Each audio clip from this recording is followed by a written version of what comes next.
हाँ जी, मैं अरुण जोगी, ये मेरी वाइफ पूजा जोगी और ये मेरा बेटा पृथ्वी सिंह जोगी।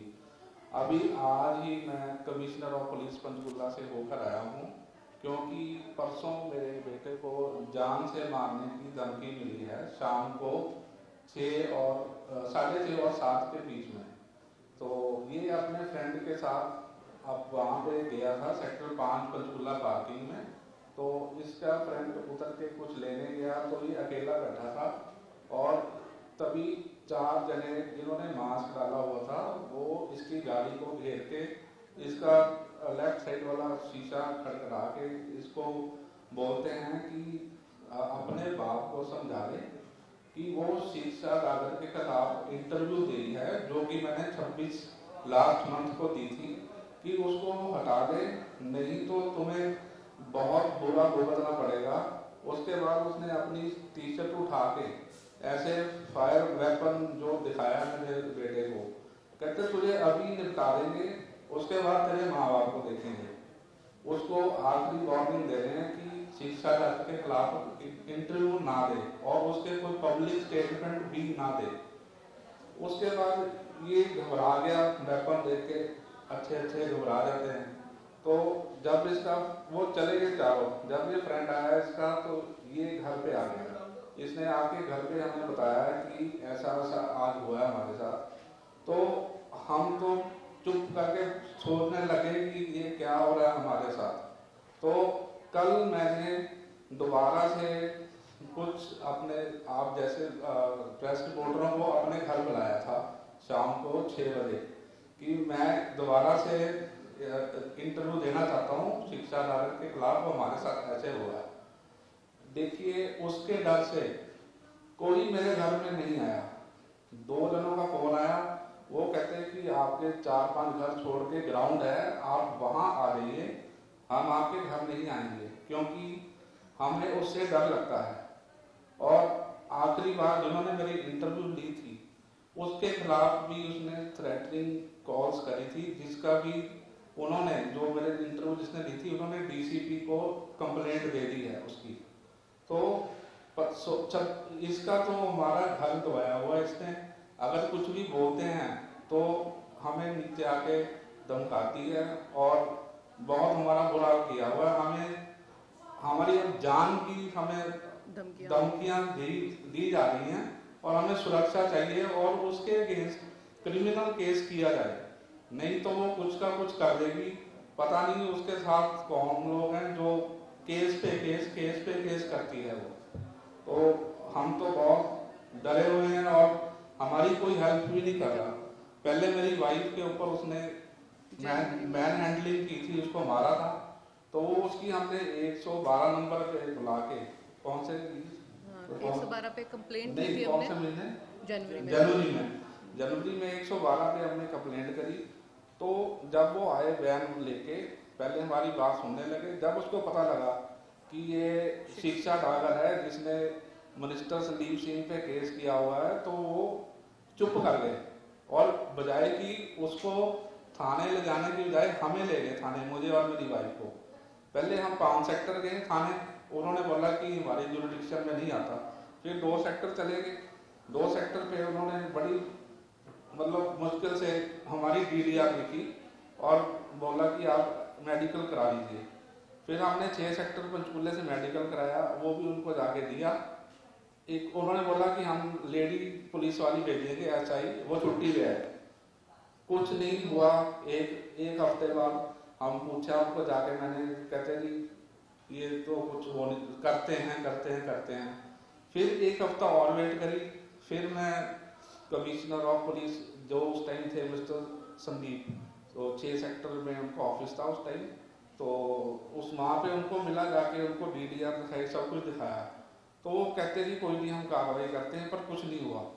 पर जो परसों मेरे बेटे के साथ हुआ है उसके बाद हम तो बहुत डर गए हैं, कहीं हमारे ऊपर कोई हमला ना करवा दे। तो अब आप बताइए हम कहाँ जाए। ना हमारे कोई हरियाणा गवर्नमेंट हमारी हेल्प कर रही है, ना पुलिस वाले हेल्प कर रहे हैं, कुछ नहीं हमारे पता। आप लोग भी कुछ लोग आप भी उनसे डरते हैं, तो अगर आप 3 लोग ही तीनों डर रहे हैं, तो हम कहाँ पे स्टैंड करते हैं, हम कुछ कह नहीं सकते। और हमारा उसने घर दबाया हुआ है पिछले 10 महीने से, और पिछले 6 महीने से ना वो किराया दे रही है, ना बिजली पानी का खर्चा दे रही है, कुछ नहीं दे रही। अगर मैं ऊपर एक बार मैं चला गया ऊपर, तो वो कहती कि नीचे चला जा, नहीं तो ऐसा केस डालूंगी, मैंने मिनिस्टर को नहीं छोड़ा तो सारी उम्र जेल में अड्डियाँ घड़ीसेगा आपने। तो उसके बाद हम ऊपर नहीं गए, और उसके बाद हमने देखा कि ये तो मेरी वाइफ पे जब हमला किया, मैंने जाके ढूंढा कहाँ कहाँ रह के आई है, तो हमारे पास पिछले 4 ऑनर्स की स्टेटमेंट्स हैं, जिसमें से 2 ऑनर्स ने पुलिस बुला के इसको निकाला था, और उनके 2-2, 3-3 महीने के किराए, बिजली पानी के बिल इसने नहीं दिए। एक कर्नल थे रिटायर्ड, उन्होंने इसको निकाल दिया था, पर उनका भी किराया मार रही थी। एक मिस्टर ठाकुर थे 410 नंबर 12 में, उनके ऊपर उन्होंने डीसी को एप्लीकेशन लिखी, जो मेरे पास है, सारे रिकॉर्ड्स हैं मेरे पास भी। इसने बोला कि तेरे और तेरे बेटे के ऊपर केस डाल दूंगी, मुझे यहाँ से निकलने के लिए मत बोलो। तो हम ये या तो ये किराया नहीं देती, यहाँ जगह निकलती है तो ये पैसे लेकर निकलती है। और हमें एक और पता लगा था, एक ऊपर रूम इसके साथ और है, वहाँ पे 2 लड़कियाँ और रहती थी। उन्होंने हमें बताया कि ये सन 2020 में किसी मैरिड आदमी के साथ लिविंग में रहती थी। तो उसको इसने धमकाया कि मैं तेरे पे केस कर दूंगी, और वो हमने उससे इसने 6 लाख रुपए बाइक चेक लिए, 6 लाख रुपए चेक लेके उसके साथ राजीनामा किया, जो सेक्टर 14 के थाने से हमने उसकी रिपोर्ट निकाली है, आप देख सकते हैं, चेक कर सकते हैं, ये उनकी स्टैंप लगी हुई है, कोई भी निकलवा सकता है। तो इसका तो काम ही झूठे केस करने और लोगों से पैसे ऐंठना है। और चलो उसके बारे में हम क्या बोलें, किस पे झूठे झूठे इसने केस किए हुए हैं। पर हमारे तो परसों, अब मेरा बेटा है, एक मेरी बेटी है, बेटी बाहर पढ़ती है, अब बेटे को कुछ हो गया तो हम क्या करेंगे, हमारी कोई सुनवाई नहीं है। इसीलिए हम आपके पास आए हैं कि आपकी मीडियम से हम लोगों को अपना बता सके कि हम क्या करें। इंडिपेंडेंट इंडिया में इतना ये रेंट एग्रीमेंट घटिया लॉ है कि इसमें लिखा होने के बावजूद कि 1 महीने के पहले हम आपको नोटिस दे देते हैं, उसके बाद भी कुछ नहीं होता। और दिसंबर में ये लड़की 15 दिसंबर से लेके 23 दिसंबर तक ये रात को 1:30 बजे तक ड्रिंक करके आती थी, और मैं डायबिटिक हूँ, और जब मैं रात को 1:30 बजे गेट खोलता था तो मैं इसको बोलता था कि आप इतनी लेट क्यों आते हो, आप खाली कर दीजिए। तो उसके बाद उसने बोला आप लिख के दो, तो मैंने इसको व्हाट्सएप के ऊपर ये लिख के भी दिया हुआ है, सारे पेपर्स हैं हमारे पास, आप कोई भी वेरीफाई कर सकते हैं, कोई भी पेपर। और जितने पुराने, जैसे मेरे हस्बैंड ने अभी आप सबको बताया है, जो पुराने इसके ऑनर्स थे सबके साथ इसने ऐसे ही किया है। या तो ये किराया नहीं देगी, या पैसे लेके खाली करेगी। अगर आप पैसा नहीं देते तो स्ट्रेट वे ये आप पे केस करती है। ये इसने सारे घरों में ऐसे ही किया हुआ है। हाँ जी 2022 में 15 से 23, एक दिन छोड़ के 2 दिन छोड़ के ऐसे लेट आती रही है। हाँ जी, ये रात को 1-1 डेढ़ आती थी, और सफेद कलर की फॉर्चूनर में आती थी ये 25 को अपने से रिटर्न है। एक दो बार तो ये स्टेयर्स भी नहीं चढ़ पाई, इतनी ज्यादा बुरी हालत थी। और ये मैंने इसको नोटिस भेजा था 25 और 25 दिसंबर को कि आप हमारा खाली कर दीजिए। एक्चुअली हमारे बच्चे की शादी है, तो हम किसी केस या किसी उसमें नहीं जाना चाहते थे। हमें था सिंपल, हमारा घर है, आपने रेंट पे लिया है, आप खाली कर दीजिए। बट जो इसने जिस भी मिनिस्टर पे केस किया है, उस केस के बाद तो इसकी बॉडी लैंग्वेज ही चेंज हो गई।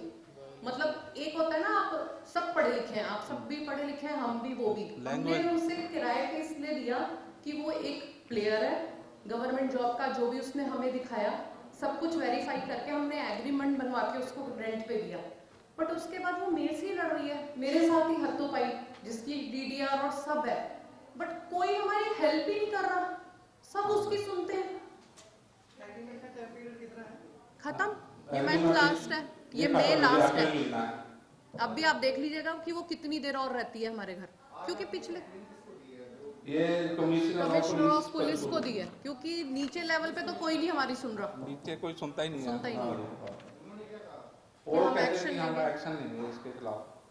हमारा ये है कि अगर हमारी पूरी फैमिली को कुछ होता है तो हम पूरी मीडिया के आगे कह रहे हैं कि उसकी जिम्मेदार शिक्षा डागर। देश और दुनिया की तमाम बड़ी खबरों से जुड़े रहने के लिए लाइक करें, सब्सक्राइब करें यूट्यूब पर सच को हिंदी चैनल और बेल आइकन दबाकर पाएं लेटेस्ट अपडेट सबसे पहले।